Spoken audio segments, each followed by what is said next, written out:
मित्रों, किसी भी की भक्ति करना वो एक बात है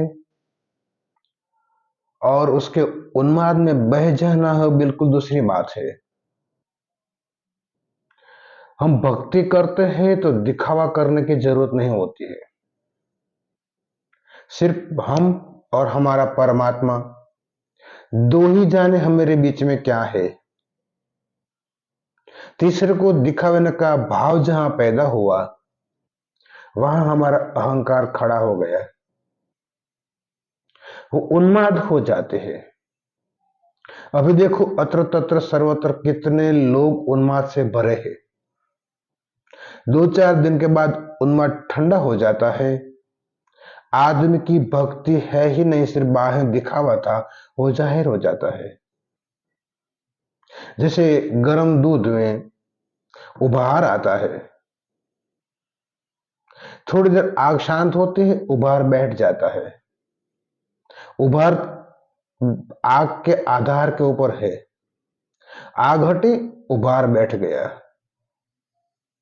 हमारी भक्ति भी ऐसे ही है, लोगों के आधार के ऊपर है। 2-4 दिन बाद के बाद सारे की सारे राम भक्ति जो अभी उभरी है वो उबार अपने आप ठंडा हो जाएगा। फिर देखोगे तो किसी के चेहरे पर कोई राम के जो अभी अहोभाव से भरे हुए चित्त है वो बाद में नहीं रहेगा। भक्ति तो हमारे भीतर की अंतर यात्रा का नाम है। उसमें अतिरेक नहीं होना चाहिए। समाज में अतिरेक आ जाता है तो लोग हमारा लाभ ले लेते हैं। हमें ख्याल भी नहीं होता कि किस तरह से किसने हमारा लाभ लिया। ये जो अभी उभार आया है वो कोई भक्ति नहीं है। मानते हैं कि 1-2 दिन बाद राम राज्य आ जाएगा, ये संभव ही नहीं है। कैसे आ पाता? कोई आदमी अपने को बदलने को राजी नहीं हो, वहां राम राज्य कैसे आ पाता? कम से कम खुद को तो बदलने के लिए राजी हो जाओ।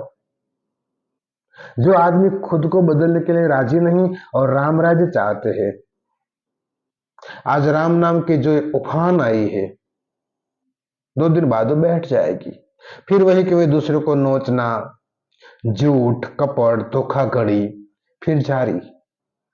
रामराज अगर चाहते हैं तो प्रत्येक आदमी को बदलना जरूरी है। राम में जीवन हो जाएगा तो तुम किसी के साथ अभद्र व्यवहार नहीं कर पाओगे, क्योंकि अत्र तत्र सर्वत्र आप उसमें राम ही देखोगे। और भला कोई क्या राम से दुर्व्यवहार कर सकता है? अभी तो क्या है, अभी तो एक लहली चली है, एक पब्लिक की भीड़ इकट्ठी हो गई है और सब मानते हैं कि हम राम के अयोध्या में एक मंदिर का निर्माण कर रहे हैं, इसमें सहभागी हो रहे हैं। वो अच्छा है, लेकिन अंतर यात्रा के बिना अगर बाहर की यात्रा कर ली तो आदमी ठेर के ठेर होते हैं, जैसे गांचे के बैल। सुबह से शाम तक चलते रहते, लेकिन शाम होते होते वहीं के वहीं, जरा सा भी अंतर नहीं काटा। मनुष्य का जीवन का भी ऐसा ही है। जन्म से लेकर मौत तक दौड़ते रहते, अंत में पता चलता है पाया तो कुछ भी नहीं। माना था यहाँ कुछ कूड़ा कचरा इकट्ठा कर लेंगे और उसे सुख शांति पाएंगे, वो भी तो नहीं कर पाए। तो हमें क्या करना है क्या नहीं करना हमें ही पता नहीं है और हम भक्ति लेकर निकल पड़ते हैं। मशाल लेके घूमने से, एकजुट होकर इकट्ठे होकर घूमने से भक्ति नहीं हो जाती। वो अंतर यात्रा का नाम है। जिन्होंने भी अंतर यात्रा की है वो बहिर यात्रा में शामिल होने के राजी नहीं होगा। उभार के साथ वो इकट्ठे नहीं हो सकते हैं, नहीं खड़े हो सकते हैं। वो भला उनका राम भला, क्या मतलब उसे दुनिया से?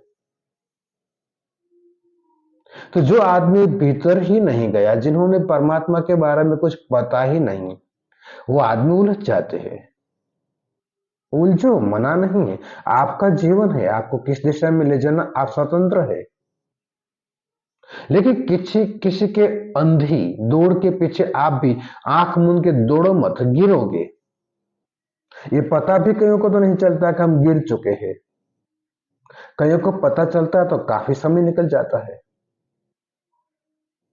आदमी क्या करना चाहता है, क्या कर रहा है, कुछ समझ में ही नहीं आता।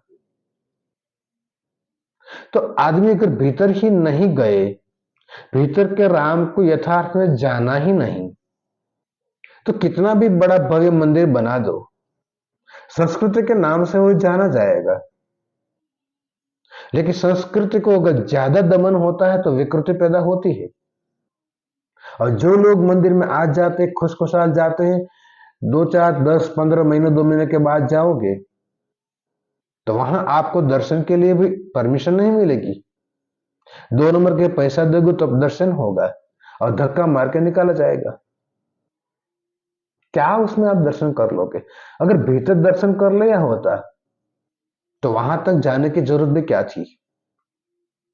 परमात्मा आपसे दूर थोड़े है, और वो थोड़े मंदिर के तुम्हारी ताला में बंद होकर पड़े रहते हैं। स्वर्ण का मंदिर बना दो, स्वर्ण की प्रतिमा बना दो, फिर ताला मार दो। परमात्मा को ताला मारना, परमात्मा तक को हम नहीं छोड़ते हैं, क्योंकि हमें पक्का यकीन है कि वह सुवर्ण है। परमात्मा तो नंबर 2 है, बाद में है।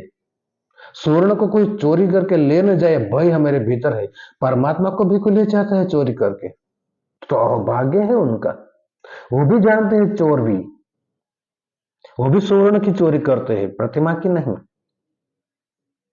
तो प्रतिमा भी अगर चोर को हटा नहीं सकते, या तो चोर को समर्थन देते हैं, तभी तो चोर चोरी कर सकता है, अन्यथा कैसे करते?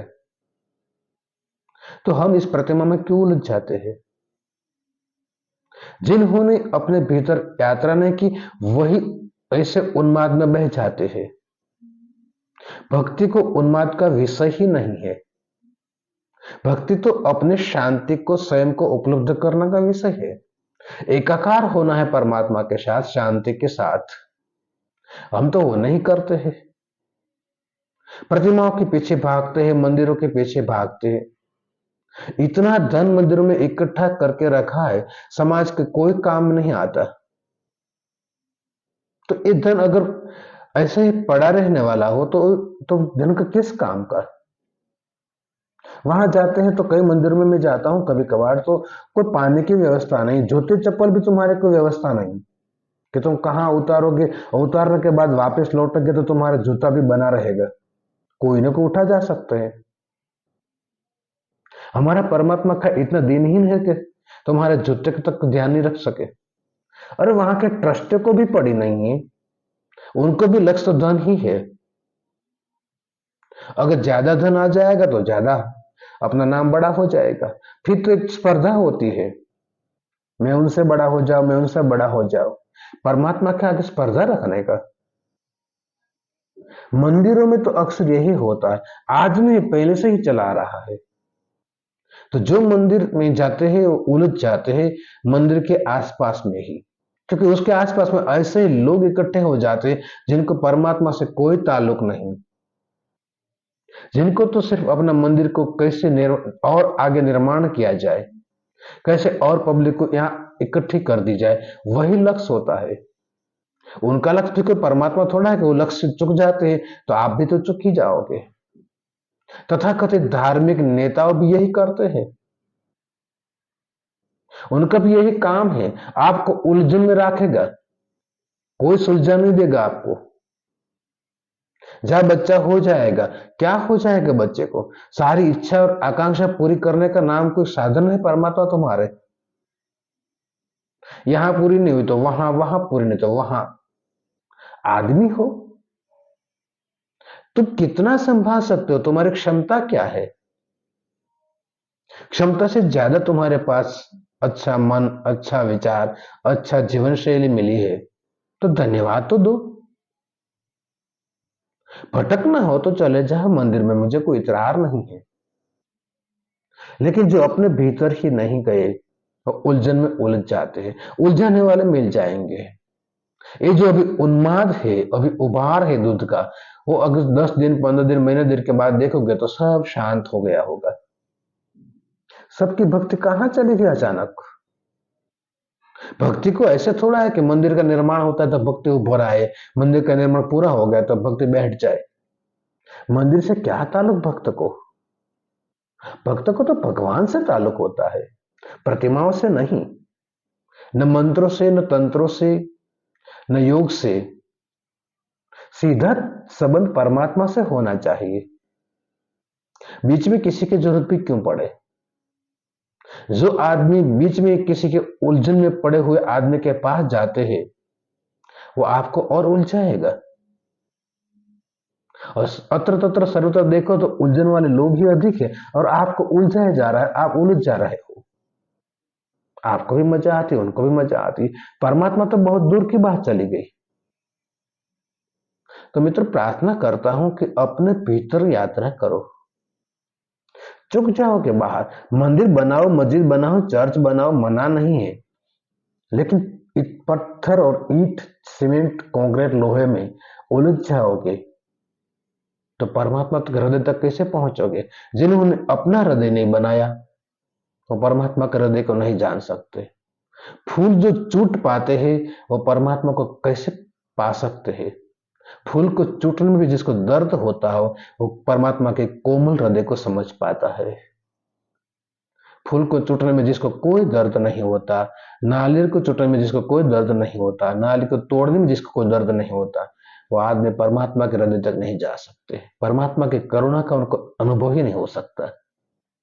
अपने दुख लेकर चले जाओगे ये बात दूसरी है, लेकिन परमात्मा पास जाओ तो परमात्मा बन के जाओ, परमात्मा का पनौता पुत्र बन के जाओ। आपको ख्याल आएगा कि वो आपका कितना ख्याल रखते हैं। शरीर से लेकर नहीं, आत्मा से लेकर। आपका जीवन ऐसे आत्मामय बने, परमात्मामय बने, यही अपेक्षा के साथ आपसे विदा लेता हूं।